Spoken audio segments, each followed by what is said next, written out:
రేపటి నుంచి విశాఖలో సిఐఐ సదస్సు జరగనుంది. సమ్మిట్లో ప్రత్యేక ఆకర్షణగా అమరావతి నమూనా నిలుస్తోంది. పెవిలియన్ బ్లాక్లో అమరావతి నమూనాను అధికారులు ఏర్పాటు చేస్తారు. మరింత సమాచారం మా కరెస్పాండెంట్ చంద్రశేఖర్ అందిస్తారు.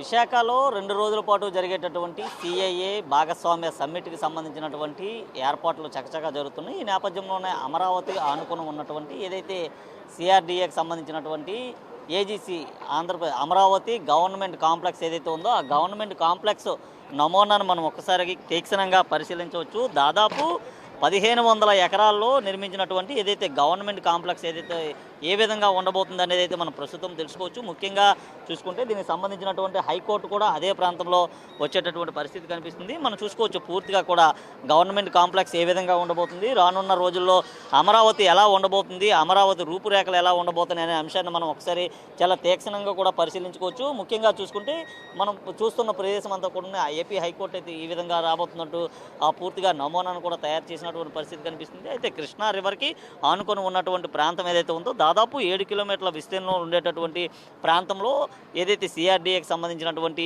అమరావతి గవర్నమెంట్ కాంప్లెక్స్ ఏ విధంగా ఉండబోతుందో, అక్కడ ఏ బ్లాక్స్ రాబోతున్నాయి, ఎలా ఉండబోతున్నాయి, అలాగే సచివాలయం ఏ విధంగా ఉండబోతుంది అనే అంశాన్ని పూర్తిగా వివరిస్తూ ఒక నమూనాను కూడా తయారు చేయడం అయితే జరిగింది. ఇప్పటికే దీనికి సంబంధించిన వర్క్ కూడా ఇప్పటికే 20% పూర్తయినట్లు కూడా అక్కడ ఉన్నటువంటి కొంతమంది అయితే చెప్పిన పరిస్థితి కనిపిస్తుంది. రానున్నటువంటి 3.5 సంవత్సరాల కాలంలో ఎంతవరకు పూర్తి అవబోతుంది, ఏ మేరకు ఉండబోతుంది అనేది కూడా మనం పూర్తిగా తెలుసుకోవచ్చు. చూసుకుంటే అసెంబ్లీకి సంబంధించి ఇంకా సెట్స్ని కూడా ఏర్పాటు చేస్తున్నారు. అసెంబ్లీ ఏ విధంగా ఉండబోతుంది అనే దానికోసం కూడా పూర్తిగా కూడా ఇక్కడ నమూనా అయితే రూపొందించినటువంటి పరిస్థితి అయితే కనిపిస్తుంది. ముఖ్యంగా చూసుకుంటే రానున్న రోజుల్లో అమరావతి రూపురేఖలు ఏ విధంగా ఉండబోతున్నాయి, విజన్ 2040 ఏ విధంగా ఉండబోతుందనే అంశం పైన కూడా రాష్ట్ర ముఖ్యమంత్రి దీనిపైన మాట్లాడేటటువంటి పరిస్థితి కనిపిస్తుంది. ఈ నేపథ్యంలో మనం క్లియర్గా కూడా చూసుకుంటే దీనికి సంబంధించినటువంటి ఒక నమూనాను కూడా ఏర్పాటు చేశారు. అయితే చూసుకుంటే ఏదైతే అమరావతికి సంబంధించినటువంటి అపార్ట్మెంట్స్ ఏ విధంగా ఉండబోతున్నాయి, అక్కడ ఉన్నటువంటి సిఆర్డీఏకి సంబంధించినటువంటి అధికారుల అపార్ట్మెంట్స్ ఎలాగా ఉండబోతున్నాయి అనే దానికోసం పూర్తిగా ఒక నమూనాను కూడా ఏర్పాటు చేసినటువంటి పరిస్థితి ఉంది. పూర్తిగా చూసుకుంటే రెండు వైపులా కూడా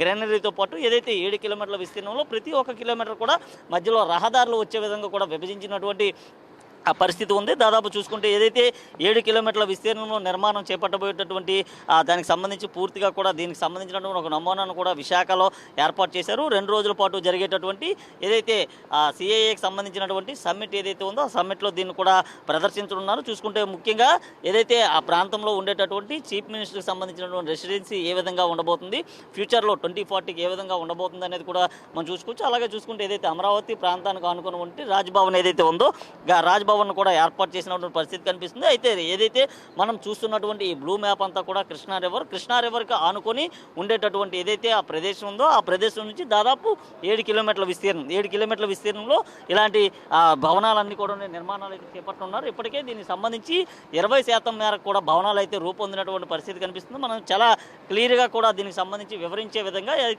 ఏదైతే భాగస్వామ్య సదస్సు సంబంధించినటువంటి ఏదైతే సమ్మిట్ జరగనుందో సమ్మిట్కి సంబంధించి ఏ విధంగా ఉండబోతుంది, ఫ్యూచర్లో ఎలా ఉండబోతుంది అనేది కూడా పూర్తిగా వివరిస్తూ కూడా కేవలం 7 కిలోమీటర్ల మేర ఏ విధంగా ఉండబోతుంది, ఆంధ్రప్రదేశ్ ఏ విధంగా ఉండబోతుంది అనే దానికోసం కూడా పూర్తిగా ఏర్పాటు చేసినటువంటి పరిస్థితి కనిపిస్తుంది. మనం చూసుకుంటే ఏదైతే మధ్య ప్రాంతంలో పూర్తిగా కూడా ఒక పచ్చదనమైనటువంటి చెట్లను కూడా వేసేటటువంటి పరిస్థితి ఉంది. అలాగే ఇప్పటికే ఈ భవనాలకు సంబంధించి మనం చూసుకోవచ్చు కొన్ని భవనాలన్నీ కూడా 20% మేర వర్కులు అయితే పూర్తి అయిపోయినటువంటి పరిస్థితి కనిపిస్తుంది. రానున్నటువంటి 3.5 ఏళ్ల కాలంలో 40 నుంచి 60% మేర కూడా ఇలాంటి నిర్మాణాలన్నీ కూడా అక్కడైతే చేపట్టనున్నారు. దీనికి సంబంధించి ప్రతి కిలోమీటర్కి సంబంధించి కూడా ప్రతి కిలోమీటర్ మధ్యలో కూడా ఒక మిడిల్ రోడ్డును కూడా ఏర్పాటు చేస్తున్నటువంటి పరిస్థితి ఉందంటూ దీనికి సంబంధించినటువంటి ఏదైతే నమూనా రూపొందించినటువంటి రూపకర్తలు కూడా చెప్పినటువంటి పరిస్థితి కనిపిస్తుంది. చూసుకుంటే సిఆర్డీఏ విభాగానికి సంబంధించినటువంటి ఒక గవర్నమెంట్ బిల్డింగ్స్ ఏ విధంగా ఉండబోతున్నాయి, ఒక గవర్నమెంట్స్ సంబంధించి తీసుకున్నటువంటి నిర్ణయం ఏ విధంగా ఉండబోతుంది, ఫ్యూచర్లో ఆంధ్రప్రదేశ్ ఏ విధంగా ఉండబోతుంది అనే దానికోసం మనం చాలా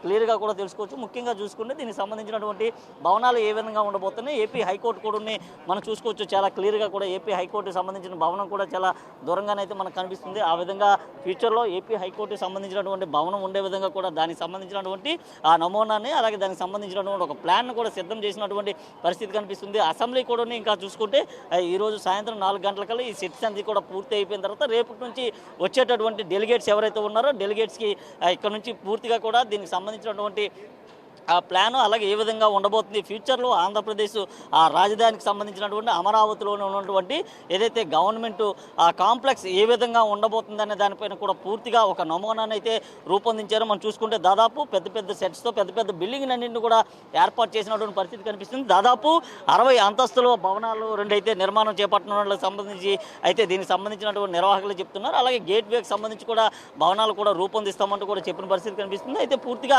మనం చూసుకోవచ్చు రేపటి నుంచి వచ్చేటటువంటి డెలిగేట్స్కి అమరావతికి సంబంధించినటువంటి పక్కనే ఉన్నటువంటి దాదాపు 7 కిలోమీటర్ల విస్తీర్ణంలో ఓన్లీ సిఆర్డీఏ చేపట్టబోయేటటువంటి నిర్మాణాలు ఆంధ్రప్రదేశ్ అమరావతి గవర్నమెంట్ కాంప్లెక్స్లు ఏ విధంగా ఉండబోతాయి అన్నది మనం నమూనాను కూడా చాలా తీక్షణంగా చూసుకోవచ్చు. ముఖ్యంగా చూసుకుంటే ఏదైతే 2 రోజుల పాటు కూడా ఉన్నాయి, విశాఖలో కూడా ఉన్నాయి, పెద్ద ఎత్తున కూడా పెట్టుబడులు అయితే రానున్నాయి. ఈ నేపథ్యంలో ఆంధ్రప్రదేశ్ వైపు అయితే దేశ విదేశాలన్నీ కూడా తొంగి చూస్తున్న పరిస్థితి ఉంది. రేపటి నుంచి 2 రోజుల పాటు జరిగేటటువంటి సమ్మిట్ ఏదైతే ఉందో సమ్మిట్కి 44 దేశాల నుంచి కూడా పెద్ద ఎత్తున కూడా హాజరు కానున్నారు. ఈ నేపథ్యంలో దాదాపు 3000 మంది ప్రతినిధులు కూడా హాజరయ్యేటటువంటి అవకాశం ఉంది. ఈ నేపథ్యంలో దీనికి సంబంధించి ఫ్యూచర్లో ఆంధ్రప్రదేశ్ ఏ విధంగా ఉండబోతుంది, ఆంధ్రప్రదేశ్ రూపురేఖలు ఏ విధంగా మారబోతున్నాయి, విజన్ 2040 ఏ విధంగా ఉండబోతుంది అనే దానికి సంబంధించి అయితే ఒక నమూనాను కూడా మనం చాలా తీక్షణంగా చూసుకోవచ్చు. ఎందుకంటే నమూనాలో కూడా చాలా క్లియర్ కట్గా ప్రతి ఒక్క రహదారిని కూడా చాలా క్లారిటీగా కూడా విభజించారు. విభజించిన తర్వాత రహదారికి ఆనుకుని ఉన్నటువంటి స్ట్రీట్ రహదారులు కానీ లేదా అక్కడ ఉన్నటువంటి ప్రధాన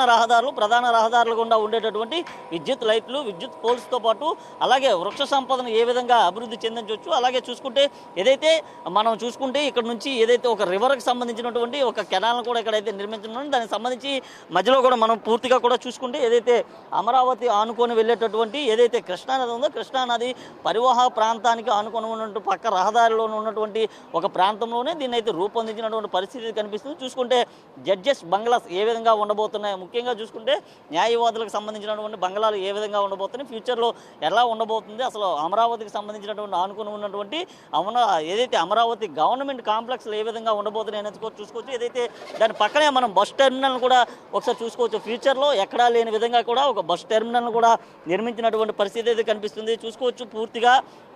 అలాగే ఏదైతే ఇక్కడ ఉన్నటువంటి సెక్రటేరియట్ ఏ విధంగా ఉండబోతుంది అనేది కూడా ఒక నమూనాను కూడా ఇచ్చినటువంటి పరిస్థితి కనిపిస్తుంది. ఏదైతే ఈ ప్రాంతం అంతా కూడా సెక్రటేరియట్ కిందకైతే వస్తుంది. అయితే ఈ ప్రాంతంలో విశాలమైనటువంటి రోడ్లతో పాటు పూర్తిగా మొక్కలను కూడా ఏర్పాటు చేశారు. ఇది చూసుకుంటే సెక్రటేరియట్ 1 and 2 2 బ్లాకులను కూడా విభజించినటువంటి పరిస్థితి కనిపిస్తుంది. రోడ్డు నెంబర్ 4కు ఆనుకుని ఉన్నటువంటి సమీపంలోనే ఈ సెక్రటేరియట్ కూడా వస్తుందంటూ కూడా దానికి సంబంధించినటువంటి నిర్వాహకులు కూడా చెప్తున్నారు. ఏదైతే సూపర్ డి బ్లాక్కి సంబంధించినటువంటి నిర్మాణాలు కూడా మనం ఒకసారి కూడా చూసుకోవచ్చు. ఎందుకంటే ఇప్పటికే దీనికి సంబంధించినటువంటి నిర్మాణం 20% అయితే పూర్తయింది. మరొక 40% కూడా రానున్నటువంటి 3.5 ఏళ్ల కాలంలో పూర్తి అయ్యేటటువంటి అవకాశాలు ఉన్నట్లుగా కూడా చెప్తున్న పరిస్థితి కనిపిస్తుంది. మనం చూసుకుంటే ఏదైతే శ్రీకాకుళం డిస్ట్రిక్ట్కి సంబంధించినటువంటి స్క్వేర్ ఏ విధంగా ఉండబోతుంది, అయితే జిల్లాకు సంబంధించినటువంటి ఒక స్క్వేర్ ఏ విధంగా ఉండబోతుంది అనేది కూడా మనం చాలా క్లియర్ కట్గా ఈ భవనాల్లో తెలుసుకోవచ్చు. దాదాపు 60 అంతస్తుల భవనాలు కూడా నిర్మాణాలు అయితే చేపట్టనున్నారు. 60 అంతస్తుల భవనాలకు సంబంధించి కూడా నిర్మాణాలు అయితే కొనసాగుతూ ఉంటాయి. మనం చూసుకుంటే గుంటూరు డిస్ట్రిక్ట్కి సంబంధించినటువంటి ఆ స్క్వేర్ ఏ విధంగా ఉండబోతుంది అనేది కూడా ఇందులోనే చాలా క్లియర్ కట్గా చూపించినటువంటి పరిస్థితి కనిపిస్తుంది. అలాగే ఏ జిల్లాకు ఆ జిల్లాకు సంబంధించినటువంటి స్క్వేర్స్ ఏ విధంగా ఉండబోతున్నాయి, దాని మోడల్స్ ఏ విధంగా ఉండబోతున్నాయి, ఎట్లా ఉండబోతుంది, ఫ్యూచర్లో 2040 కల్లా అమరావతికి ఆనుకొని ఉన్నటువంటి ప్రాంతం అంతా కూడా ఎలా ఉండబోతుంది అనేది కూడా పూర్తిగా కూడా మనం చూసుకోవచ్చు. ఏదైతే ఇక్కడ మనం చూసుకుంటే రాజ్భవన్కి ఆనుకొని ఉన్నటువంటి గవర్నర్స్ రెసిడెన్సీ ఎట్లా ఉండబోతుంది, ఫ్యూచర్లో గవర్నర్ రెసిడెన్సీని ఏ విధంగా నిర్మాణం చేపట్టున్నారనే దానికోసం కూడా పూర్తిగా సిఆర్డీఏ అధికారులు అయితే ఒక నమూనాను కూడా రూపొందించినటువంటి పరిస్థితి కనిపిస్తుంది. దీన్ని ఈరోజు రేపు 2 రోజుల పాటు కూడా ప్రదర్శించనున్నారు. చూసుకుంటే స్పోర్ట్స్ ఎరీనాకు సంబంధించినటువంటి స్పోర్ట్స్ కాంప్లెక్స్ ఏ విధంగా ఉండబోతుంది, దానికి సంబంధించిన స్పోర్ట్స్ అలాగే గ్రౌండ్స్ ఏ విధంగా ఉండబోతుంది, మైదానాలు ఎంత విశాలంలో ఉండబోతున్నాయి అనే దానికోసం ఇప్పటికే ఒక మ్యాప్ను కూడా సిద్ధం చేసినటువంటి పరిస్థితి కనిపిస్తుంది. ఆ దిశగా కూడా కూటమి ప్రభుత్వం అయితే అడుగులు వేస్తున్నటువంటి పరిస్థితి కనిపిస్తుంది. ముఖ్యంగా చూసుకుంటే రాష్ట్ర ముఖ్యమంత్రి ఏదైతే విజన్ 2040 చెప్పినటువంటి ఆ పరిస్థితి ఏవైతే ఉందో ఆ విజన్ 2040కి అనుగుణంగానే ఇప్పటికే దీనికి సంబంధించినటువంటి అన్ని రూపురేఖలు అయితే సిద్ధం చేశారు. అలాగే రానున్నటువంటి 2 రోజులు ఏదైతే ఉందో విశాఖలో జరిగేటటువంటి సిఐఏ భాగస్వామ్య సమ్మిట్ ఏదైతే ఉందో సమ్మిట్లో వచ్చేటటువంటి అతిరథ మహారథులకు ప్రతినిధులకు కూడా దీనికి సంబంధించినటువంటి నమూనా వివరాలను కూడా వివరించేటటువంటి పరిస్థితి అయితే ఉంది. ఇది ప్రస్తుతం ఉన్నటువంటి తాజా పరిస్థితి. వీడియో జర్నలిస్ట్ సుధాకర్తో చందు, ప్రైమ్ 9 విశాఖ నుండి.